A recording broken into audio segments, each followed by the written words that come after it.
Join us, Alex and Colleen, self-proclaimed fake it till you make it experts, as we navigate the highs and lows of being a woman and how the pressure and overwhelm of trying to do it all often leads to feeling like an imposter in our own lives.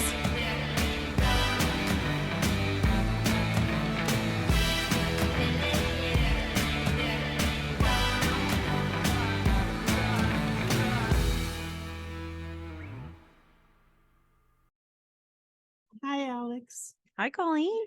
It's kind of exciting, eh? We're back Season 2. Who by knew? popular demand. Who knew when we started this that we would go into a second season? Not us. I don't even know if we knew we'd go into a second episode. And here we are. We're back for season 2. We have lots of amazing guests lined up, starting with tonight, who we're going to chat about in a second. But yeah, just super excited to be back. And tell your friends, share it. Jump on our Instagram page, tell people about us, because we're kind of happy about this little passion project. Yeah, and we're kind of a big deal, which is what I thought you were going to say. Because we're kind of a big deal. Also, we have a super exciting live event coming up on October 22nd here at the Mellow Mug. We are interviewing Alicia Sims, who's an amazing entrepreneur person. And we're also going to have networking, and it's going to be a lot of fun. So check us out for that. You can find all the details on our Instagram page. And we'll leave a little bit of info on it in our show notes as well. That's right. And it's called Imposter Roster. The Imposter Roster. So join the Imposter Roster.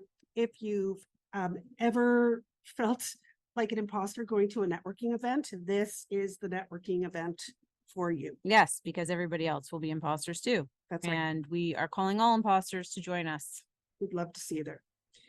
Welcome, season 2. Alex, thank you for indulging me again for this. Not indulging.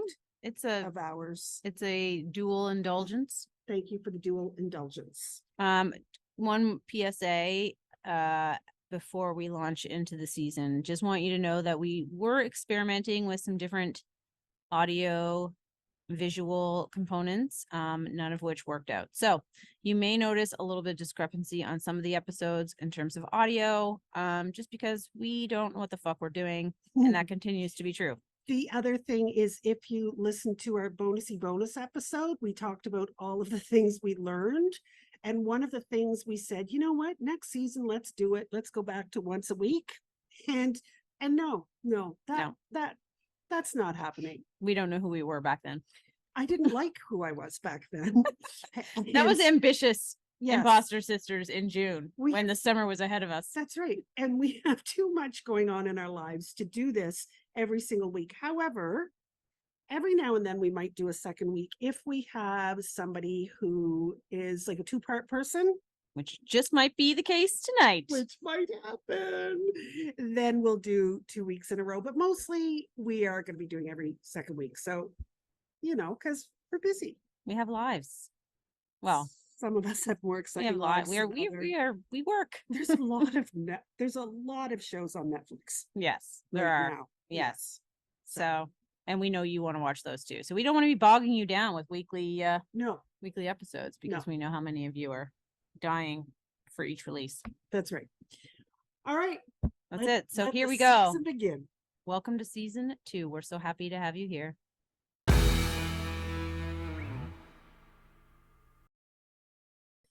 Hi, Alex.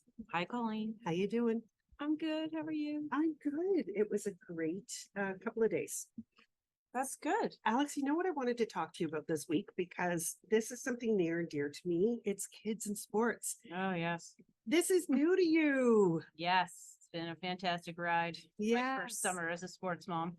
So Alex's son has joined rugby, of all sports. Yeah, which has been good. He is a kid that has a hard time fitting in. Is not typically what you would think of as an active child, but very enthusiastic. And it's just been a really good fit for him because the kids are nice and he's made some friends and it's not super, super competitive yet, which is great. I mean, some of the parents feel like it's super, super competitive, even though it shouldn't be.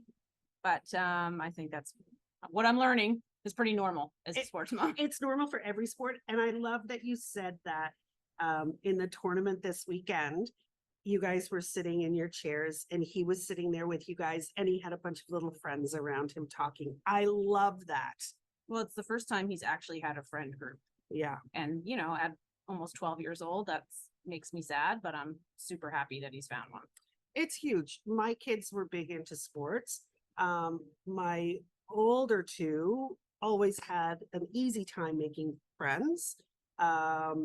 And my youngest didn't. And being on a team, especially a team outside of school. So she was on the school volleyball team, but then she was also on volleyball teams outside of school. And outside of school, people don't know the crap that you deal with inside of school.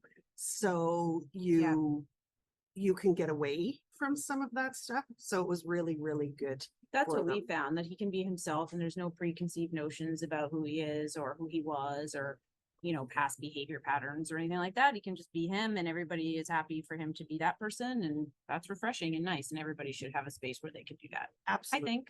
Absolutely. Like this podcast. Like this podcast. We have a space for us. So we're going to introduce you to Jen Warrington, who is a sports mom. I am a sports mom. Yeah. Tell us about your kids in sports. Yeah. My son is just turned 15 and he plays competitive hockey, and that's a beast unto itself. Yes. It's been a wild ride. We start tryouts next weekend, so we're back to that wild ride again. I have lots of thoughts on it, but that's a whole other episode probably. Oh, listen, I've got so many blog posts written about hockey. It's not even funny. The most viral blog post I've ever written was about being a hockey mom. When my son's hockey career came to an end. But the tryouts, Jen. So can we call it Jen? Jen is what it is. The tryouts of, you know, waiting for the lists to come out. Refresh. F9, F9, Yep. F9, Yep. F9, F9, F9. And as a parent, having in your head two speeches,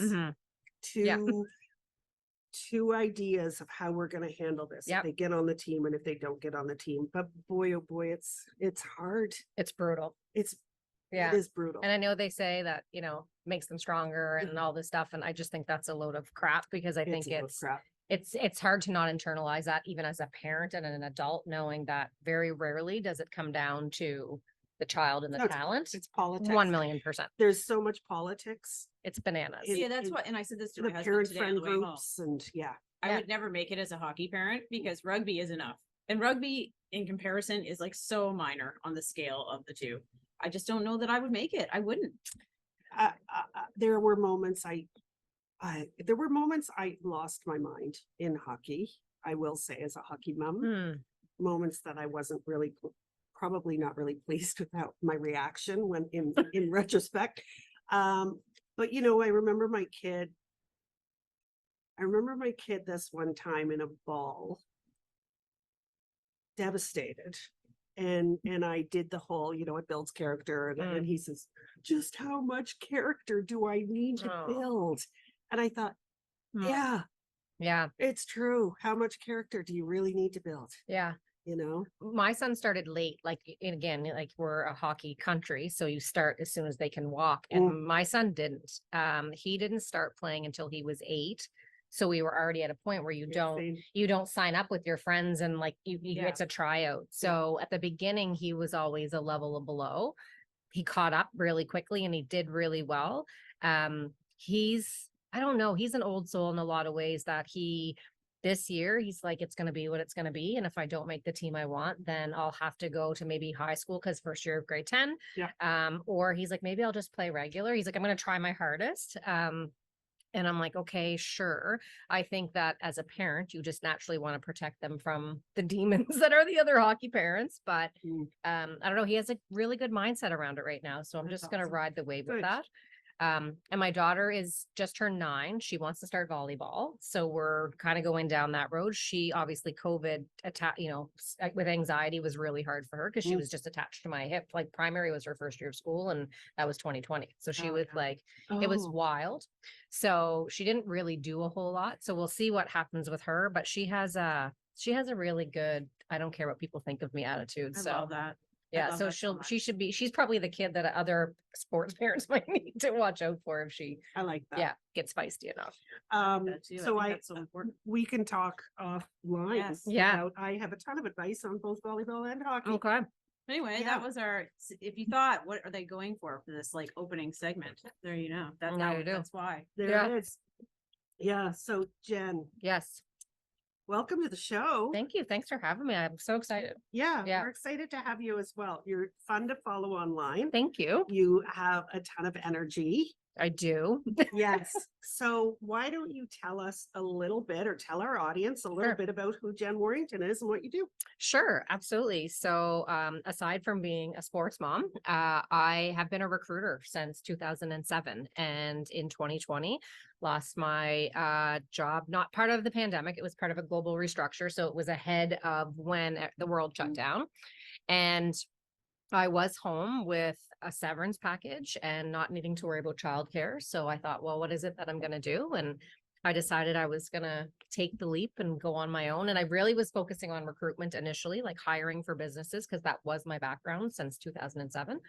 And a lot of people were being impacted through job loss. And so they were coming and saying, can you look at my resume? Or where do I find a job? Or what do I do inside of all of this? And so the career strategy side of the business actually really evolved extremely organically, kept me very, very busy.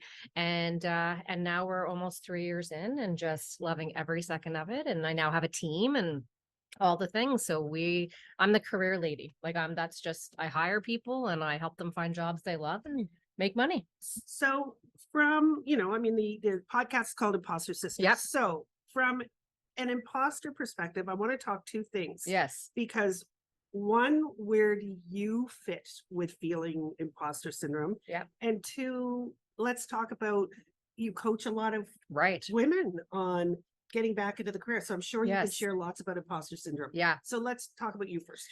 So for me first, and I loved the questions that you had sent to me ahead of time, so I could kind of give some thought to them. And I thought about them a lot over the weekend because I was thinking, I mean, everybody has it. And I know depending on the moment or where it is and what does that look like. And for me, you kind of go like, how far back does it actually start? Yeah. And I think at the beginning of starting my business, I think I was really naive to the imposter syndrome piece of it. I was just like, I'm just going to do this and it's going to work and that's how it's going to be. But as I look back as to how the last 3 years have evolved and then go way back, I think for me is formal education is not my thing. I don't have that. So I was going to bring this up. Okay. And here's why I had said to Alex earlier, I've got to ask Jen about this. Okay.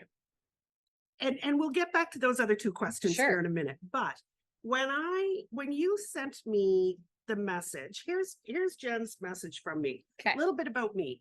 Work history. I didn't complete high school. Nope. That is the very first thing you said to me. So Yes. let's unpack Let's that unpack a bit. it. Okay. I didn't complete high school. I don't give a shit whether or not you completed high school. Tons of people I know didn't complete high school.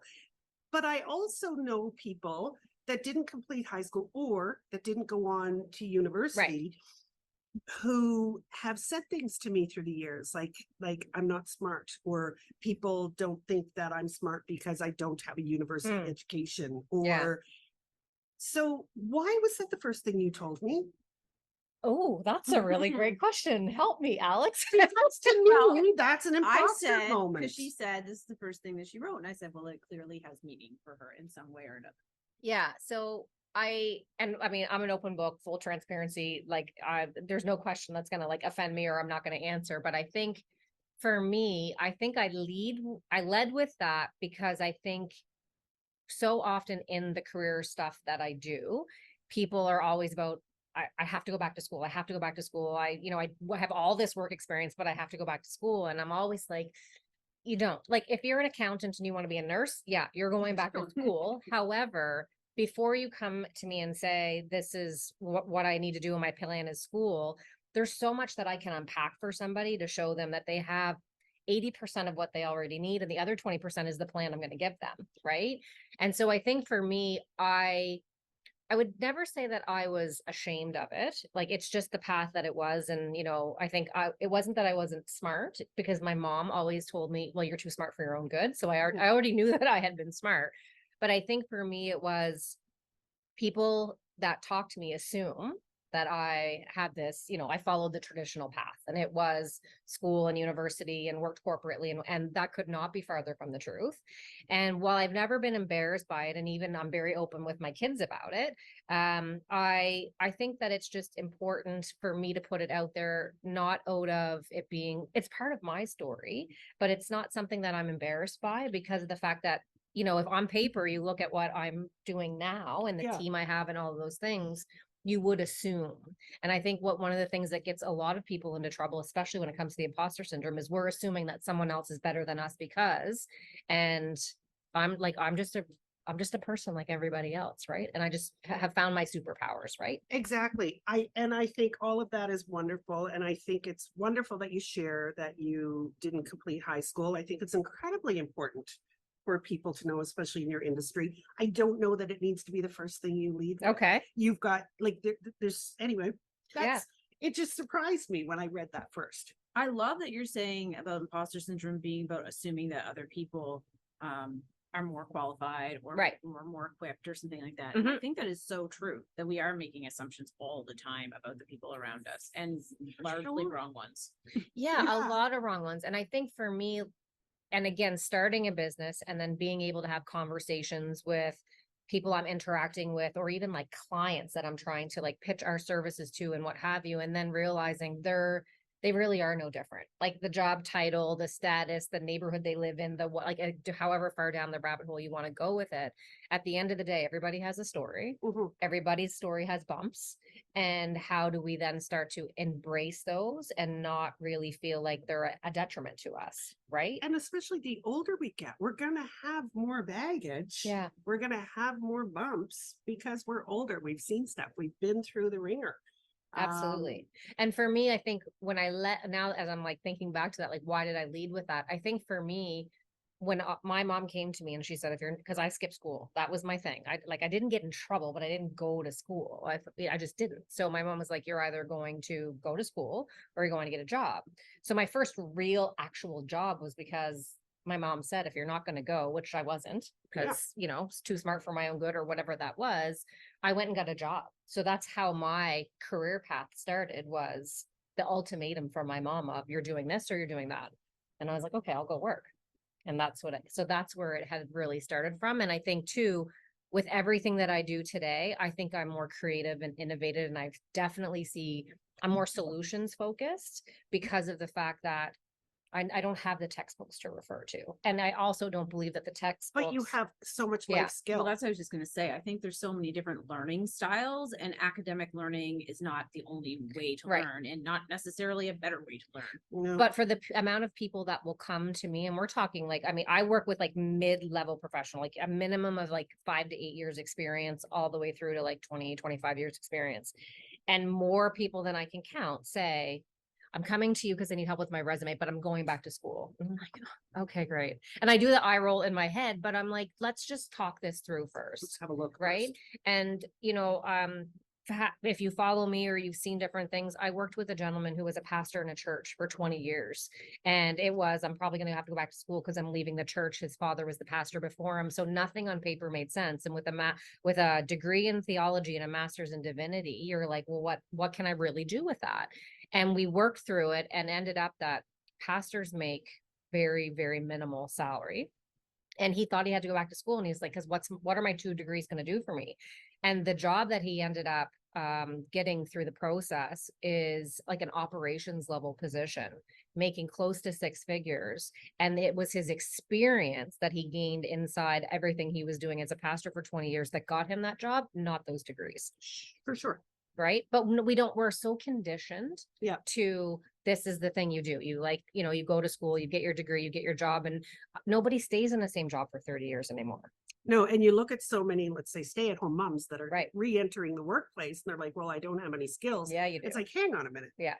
You volunteered on, you were on the PTA, you were on this subcommittee volunteering for such and such, you ran the lunch program, you Right. did like, let's sit back, you raised your kids for goodness sake. Right. Let's sit back and look at all of those Mhm. skills. The transferable skills are It's crucial. amazing. Yeah, Yeah. absolutely.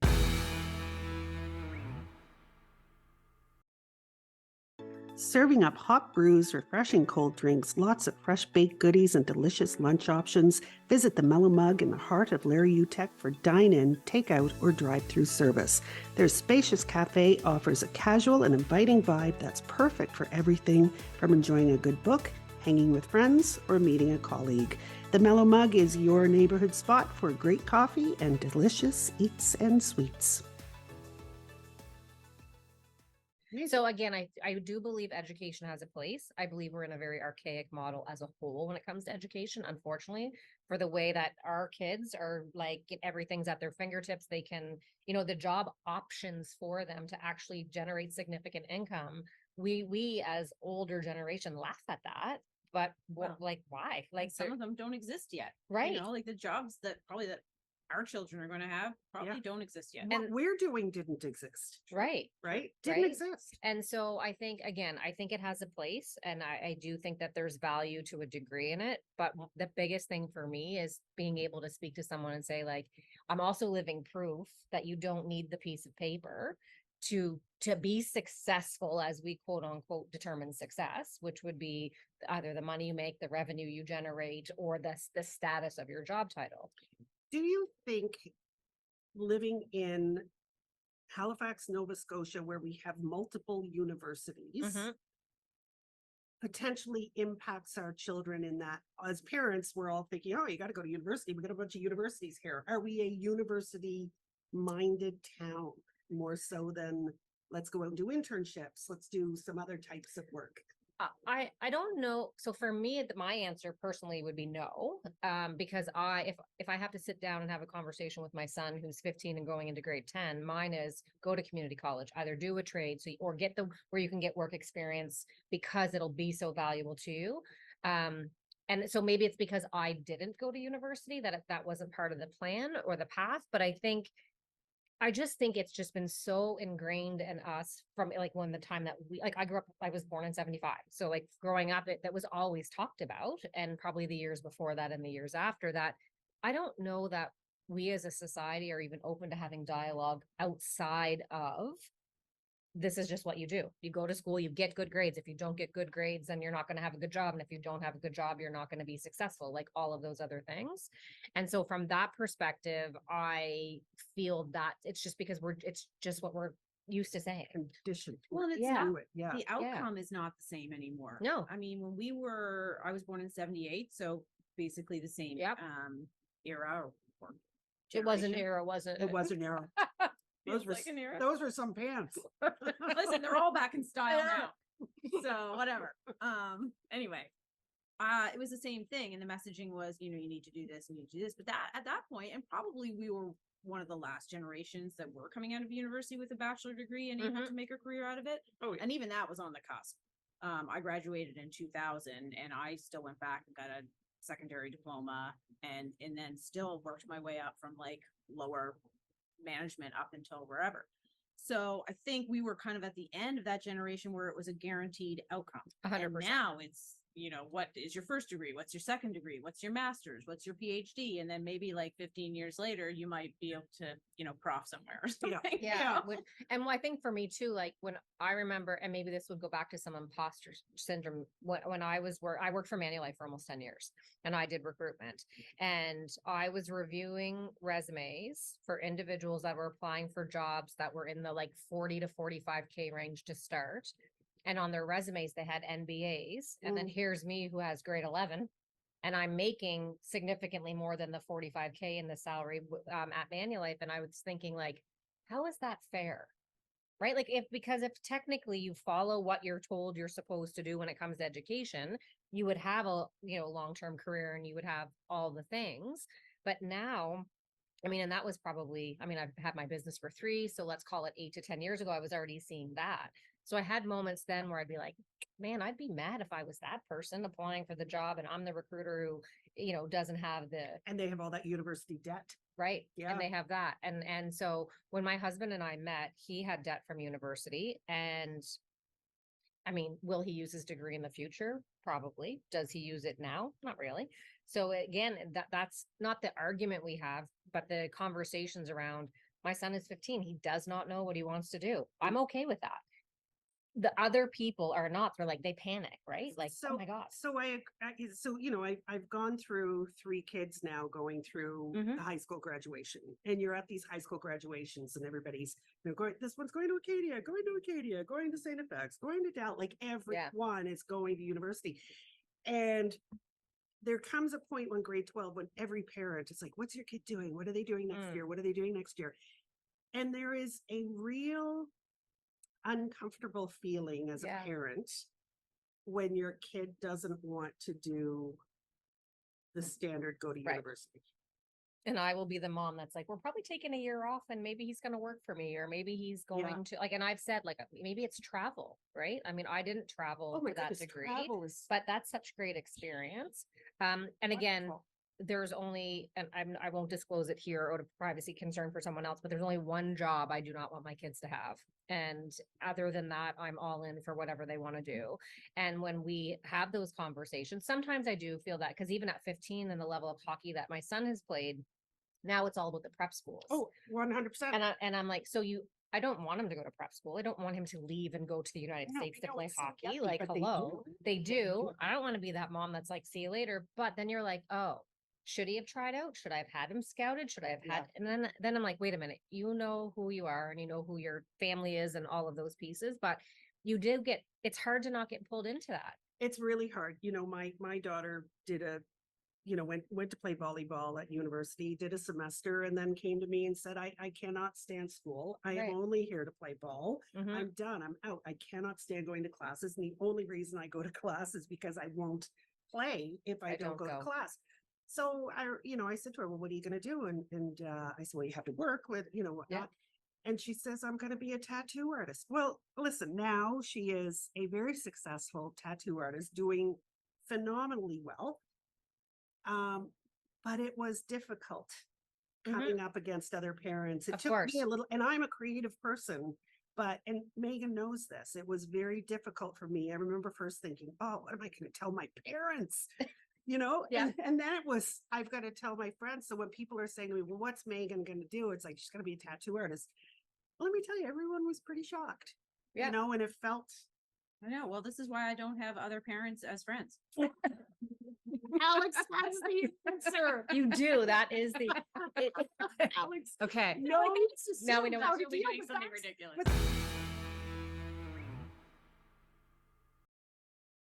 One of the ways to combat imposter syndrome is to actually listen to how awesome the people in your life think you are.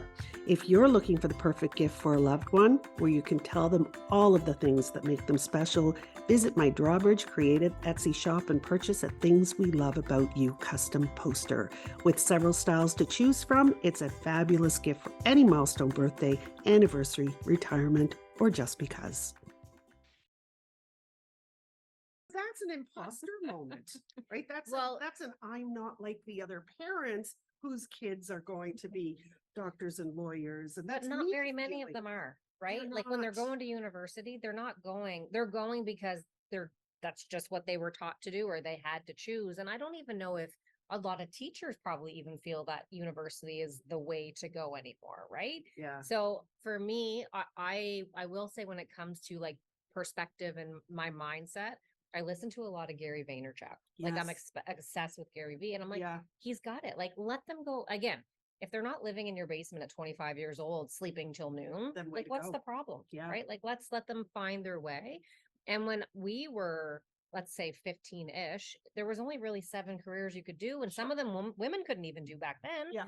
Now they've got like 70 or 100 options, and they can even like make something up and make more money than a doctor. Yeah. Right. Yep. So I think you have to just get to the fact that we are in a very different world, and it has a place. and not to shame other people, because those people are comparing them. Like if you're like, oh, I don't want to tell them that my child wants to not do what everyone else is doing. They're all those people you're telling, and you're afraid of them judging you. They're being afraid of being judged by someone else because it's Sure. not the same school, or it's not the scholarship or Yeah. whatever. And that puts a lot of pressure on kids. The pressure on the kids in grade 12 and the parents, like, just wait Yeah.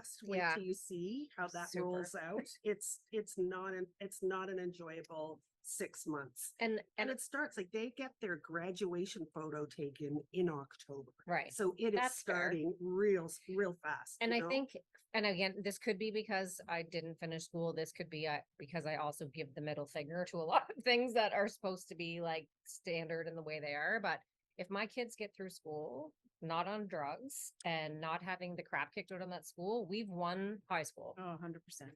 I won high school. 100%. Yeah, then Yeah. and that's my only goal. I'm Like, hoping for one good friend. yeah, That's my goal. One good friend. yeah. And sometimes when they have too many friends, and that's a whole other, right? Oh, And then, And then you've got them all in your house. and then you got all them wanting parents. to drink See? the beer. They won't want to do that at my house because my son already knows I'm crazy about that stuff. Oh man. We're not doing that. Yeah. I So far, tell so ya. good. So far, so So good. far, so good Yeah. in the mentality at our house as well. But Yeah. No, they was drinking we're beer we're by at 12. grade so 12 for it's But been if, a while. but if we as parents feel insecure about what we communicate to other parents because it doesn't line up with what their kids are doing, we're literally setting our kids up for For- years of for therapy. Therapy. Yeah. Because of the fact that we're not saying like stand true in your convictions, what works. Like, the rules in our house are not the same as the rules in your house or your house. So why is it that the path has to be the same? So one That's a of the conversation we have a lot. It's Yeah. huge. And one of the root causes of imposter syndrome is expectations, family and cultural expectations. Mhm. And it can years down the road be impacting, people in their careers because this is what is expected of them. And you how know? crappy is it to have to go and do a job you don't like every day? Maybe because it pays well, or Yeah. maybe because you're doing the job that your parents told you that you had to do, or because your parent was that same job before and you Yeah. followed in their footsteps. Yeah, and you don't want to disappoint anybody. They're so proud of you Mhm. and have you on a pedestal that there's a long way to fall. But I think You those know? expectations can go both ways, because something that I am coming to terms with my own upbringing too is that sometimes parents want to protect you from having too high of expectations, and in that process make you feel like you're not capable of meeting them. Mhm. So it's kind of a double-edged thing too with the expectations. So like I'm trying very, very hard to not try to manage expectations as much, because I don't want to set that false pretense like, well, you should talk yourself down from that because Right. you might get hurt if you don't make it, kind of thing. Yeah. It's funny you say that. My son said to me about a year ago that he believes I should have pushed him harder. And I'm like, shit. oh man, like I thought I was doing so good by being the mom that was okay with you being who you want to be and, letting them leave. He left university after 2 years and I thought I was doing good. And then he was like, I don't know, Mom, maybe I would have, done something. I mean, No. I think that's a little not fair. It is not fair. So let's let him listen to this podcast. Yeah, and tell bring him over. that was Let's talk. unfair. That was Like, unfair I of you. feel like Yeah. it doesn't matter what you do. There's Yeah. always going to be something we could have done, should have done better. And I Yeah. feel that it's also. And I'm that mom. Like, I don't push super hard. So I hope that he would never come to, I mean, if he does, I'll deal with it, but I would hope that he wouldn't. My husband says I don't push hard enough. And I think that he pushes too hard. And then it's like, how do you find the balance? Yeah. Right. And my ex-husband, I thought pushed too hard. And so at that home, they had higher expectations and pushed harder. And at my home, I was a little bit more relaxed with some of Yeah. it, but again, was told And I'm not all the his time I friend, didn't push. Oh, I Right. was Like, I'm my not your, kid's I'm not, friend. I'm like, I'm your safe space and I'm Yes. going to help you, but I'm also going to kick your ass if need be Yes. and know that. So it's not that I'm trying to be the friend, because again, I haven't been put in a situation where he sees that we're really not friends. Yeah. I hope that he doesn't. I know that it's not the reality. But I think that if your kids feel like they can communicate with you because you are relaxed and you didn't follow the checklist of whatever, then you'll have an ability to have authentic conversations with them. And then as you see who they really are or are evolving to be, then you can kind of make maybe suggestions of explore this and find this. I would never want my kids to be my age, like 48, and saying, well, I did this because that's what you wanted me to do. Yeah. Like that's a mom fail to me, Yeah, it is. or a parent fail. Parent 'cause- fail. Yeah. I agree with you 100%. I do too. I'm going to put this all over the internet. Yeah, I agree with you 100%. I also want to say that I was never my children's friend, but just you wait to see what's coming when you're finally your children's friend, because now my kids are 23, 25, 31. They're my best friends. Yeah, It that's is amazing. so wonderful to finally be able to be friends with my kids, but it didn't happen until they were 20, Right. I'd say. Well, now they just live in the basement, right? Yeah. Oh, no, mine are gone. No, Ouch. mine's in the basement right now. That's fine. Yeah. Oh, I'm happy with it. I know Yeah. where he is. I know Yeah. he's not in trouble. So let's go back. Yes. Because we had those two questions sorry. initially about imposter syndrome. We got on. lost. We got lost, but what a wonderful best way. conversation. Yeah, about parenting. And I think it's so important. So what about you and imposter syndrome? Where does it come into play? And if it doesn't, that's No, fine well, too, you know? So when I was reading the like the overview that you sent me and said like take a look and choose yourself, and I was like looking, and at first I was like, I don't have it because I don't care what people think about me. I'm not for everybody. You like me, great. You don't, that's also okay. But so I thought I definitely don't have it, because if you don't, then whatever. I'm also very unfiltered. So I'm again not for everybody because I don't hold back. No F-bombs yet, though. No F-bombs Good yet. job. I know. I'm super No. proud of myself. Should I drop one? Yes. I'll drop it in a fucking minute, Alex. Never. Yeah, okay. Fucking Yeah, never. I know.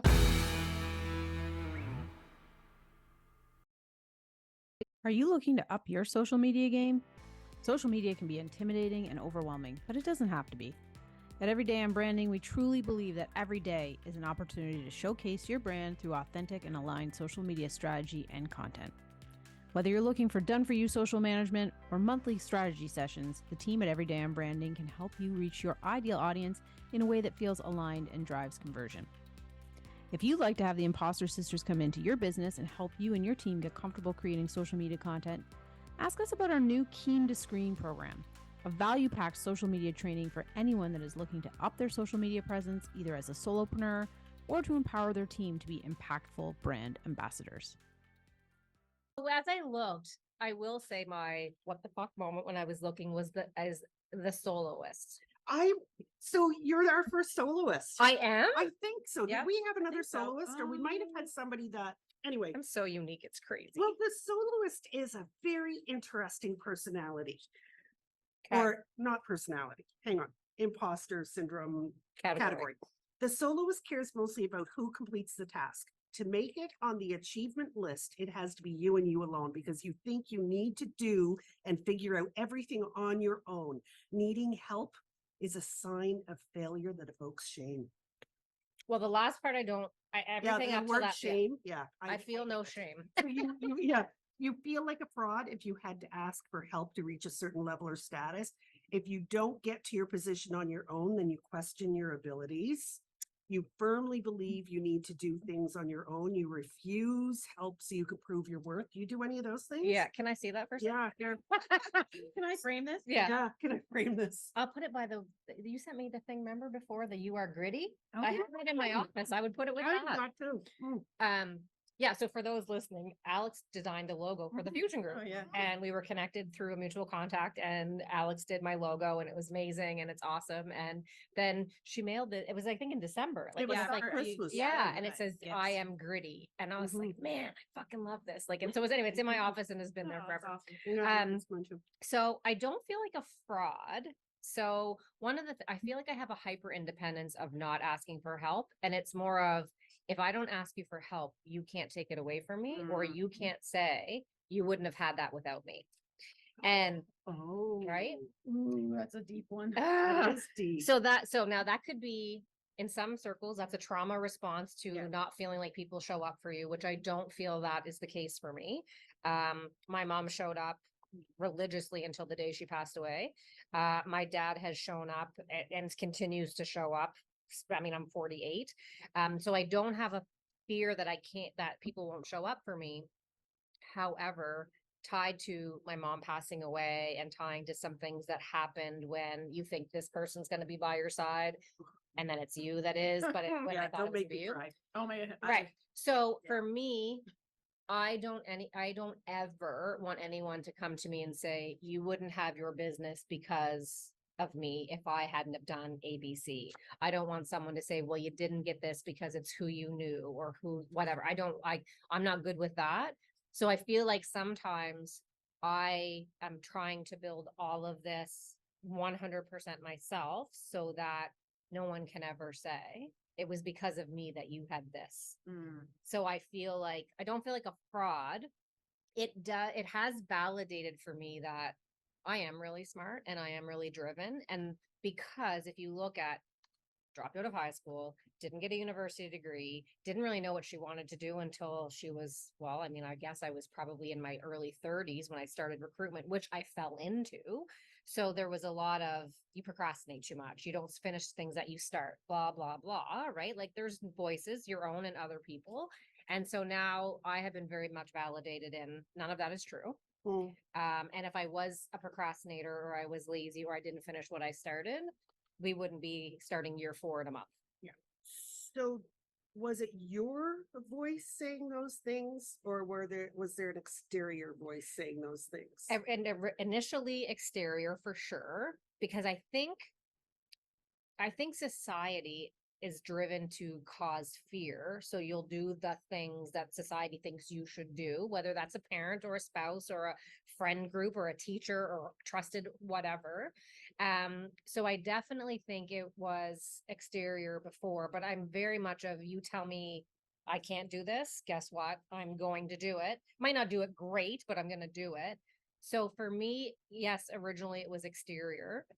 When I met my husband in 2006, when we first met, his career was established. He had his university degree. He didn't have an easy road to get there, but on paper, he checked all of those boxes. And I was like, I don't have any of that.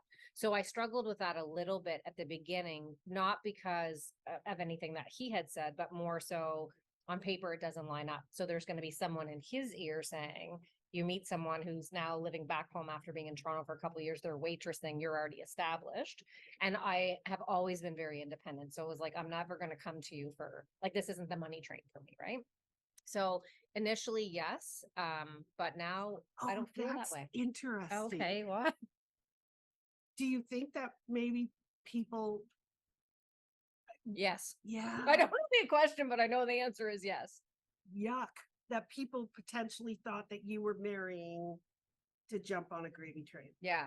So I'm the gravy train now. You're the No, I'm just kidding. I'm No. totally kidding. But I bet I can see that causing Well, there's some and also imposter syndrome is not always a negative thing. We all often talk about it being a negative thing, but maybe in your case that gave you the drive. Well, I'm very much a fuck you when you tell me, like, I think this about you, which if I know it's not true, but at the same time, someone will say you're very unfiltered and you're very opinionated.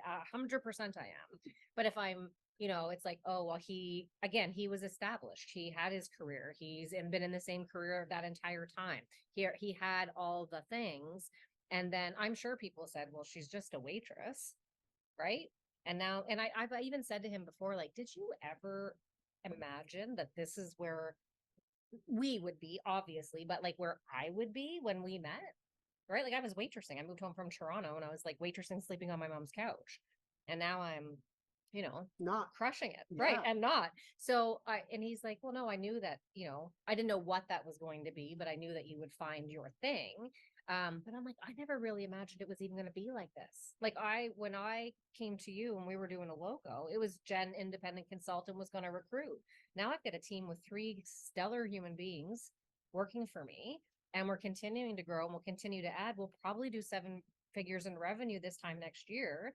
I did not imagine, like my big, scary, audacious goal was just to work for myself. And now it's like, that was actually the small goal. How proud of you are you? How I'm proud really of proud. yourself are you? I'm really, really proud. I am. And that's, I love that you asked me how proud I am of me, because I listened to something, I don't remember what it was. And it was saying like, don't always tell your kids you're proud of them. Ask them how proud they are, because you don't want them to always need to seek external validation for how proud someone is of them. So it says, I say it to my daughter quite often because she's had a lot of anxiety through COVID. I'm like, are you proud of yourself that you went to school today and you didn't have a panic attack? And she's like, yes. And I'm like, I'm proud of you too. But as long as you're proud of you, that's all that matters. Start doing it. Because if you're always like, are you proud of me? Are you proud of me? Like, you're seeking a validation that just depending on the situation, maybe they just aren't thinking about it, or the intent isn't to make you feel less than. So I love that you asked it that way, because I am very, very proud of myself. And I never imagined I would be here. I might have friends that would tell you otherwise, but I mean, you killed it in terms of building your brand long after when we first chatted too, that was the Fusion group, but you built the Jen Warrington brand beyond that, and like very rapidly and very efficiently. The way that you positioned yourself was amazing. Like, I was just sort of watching you from the sidelines and just amazed at how well you just established that market and built that market and grew that market. And seemingly you were everywhere. Like, I was seeing you everywhere and it was amazing. Yeah. And there was zero, not intent, because obviously the intent was to be out there, but there was no real strategy behind other than I love to write. I just wanted to tell the stories, and I just wanted people to know, like, everything's going to be okay. Because if I can figure it out, you can figure it out. Everything's going to be okay. Yeah. And that's where we're going to cut part 1 of this amazing conversation with Jen Warrington. We have so much more to say, but we want to keep our episodes at a reasonable time frame. So we're going to cut it here. You can find the rest of our conversation with the amazing Jen Warrington next Tuesday. And we're going to chat a little bit more about... Well, we talked about grief. Yeah. We actually took a little bit of a little side venture off to some really important topics that I think a lot of people in middle age are facing, both personally and professionally. So lots more interesting and amazing takeaways from Jen Warrington. So make sure to check out part 2. Honestly, it could have been 5 parts. It really could have. I could have kept talking to Jen because I just could have. So it could be a 5-parter, but it's going to be a 2-parter. So, right. So stay see you tuned. next week. See you next Tuesday. Thanks so much for tuning into this episode of Imposter Sisters. Please remember, we're not doctors or mental health experts. If you're looking for mental health guidance, please see our show notes for local resources. We'd like to thank our location sponsor, the Mellow Mug, located at 64 Delridge Lane, for donating this amazing space for us to have these important chats and for supplying us with drinks and goodies. Please give them a follow and make sure to stop in to see this beautiful spot for yourself. Until next time, keep your head high and we will see you next Tuesday.